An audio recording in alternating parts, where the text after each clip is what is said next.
या देशाचे नेते माननीय नरेंद्रजी मोदी साहेब या देशाचे तिसऱ्यांदा पंतप्रधान व्हावेत यासाठी महाराष्ट्र नवनिर्माण सेनेचा या ठिकाणी बिनशर्त विनाअट त्या ठिकाणी पाठिंबा दिलेला आहे। आणि हा पाठिंबा देताना माननीय राजसाहेबांनी मोदी साहेबांकडून काही अपेक्षा व्यक्त केल्या होत्या। त्या अपेक्षा अशा आहेत की आपल्या महाराष्ट्राची जी मातृभाषा मराठी आहे या मराठी भाषेला अभिजात भाषेचा दर्जा मिळावा। छत्रपती शिवाजी महाराजांचं स्मारक जे अरबी समुद्रामध्ये प्रस्तावित आहे ते स्मारक ताबडतोब त्या ठिकाणी उभं करण्यात यावं। त्याचबरोबर महाराष्ट्रात छत्रपती शिवाजी महाराजांनी जे गडकिल्ले बांधले त्या सर्व गडकिल्ल्यांचं संवर्धन या सरकारकडून व्हावं। त्याचबरोबर या महाराष्ट्रातील मराठी तरुण आणि तरुणींना त्या ठिकाणी रोजगार मिळाला पाहिजे, उद्योग मिळाला पाहिजे, काम मिळालं पाहिजे अशा माफक अपेक्षा माननीय राजसाहेबांनी त्या ठिकाणी व्यक्त केल्या होत्या। आणि त्याच धर्तीवर उद्या रविवार दिनांक 28 एप्रिल रोजी सायंकाळी 6 वाजता छत्रपती शिवाजी महाराज चौक पंढरपूर येथे महाराष्ट्र नवनिर्माण सेनेची जाहीर सभा महायुतीच्या उमेदवारांच्या प्रचारार्थ महायुतीचे सोलापूर लोकसभा मतदारसंघातील उमेदवार माननीय राम सातपुते आणि माढा लोकसभा मतदारसंघातील उमेदवार रणजितसिंह नाईक निंबाळकर या दोन्ही उमेदवारांच्या प्रचारासाठी या ठिकाणी सभा आयोजित केलेली आहे।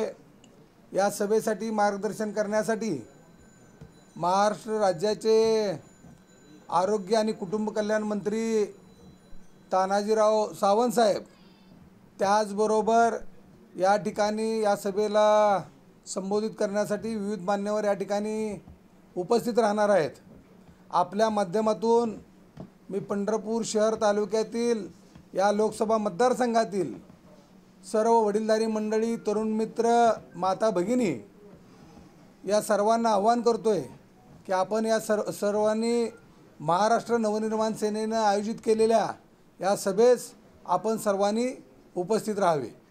बापू, आपण आता सांगितले की विनाअट राज ठाकरेंनी मान्यता पाठिंबा दिलाय, पण गतवेळी राज ठाकरेंनीच भाजपच्या विरोधात प्रचार केला होता।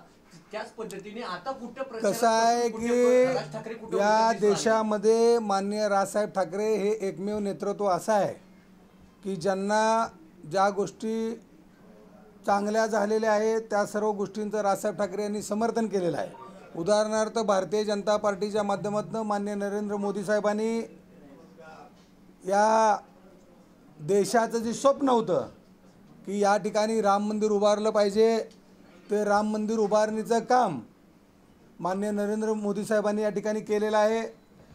370 असेल, NRC असेल किंवा 3 तलाक असेल या सर्व गोष्टींचं अतिशय चांगल्या प्रकारचं त्या ठिकाणी सोडवणूक माननीय नरेंद्रजी मोदी साहेबांनी केलेली आहे।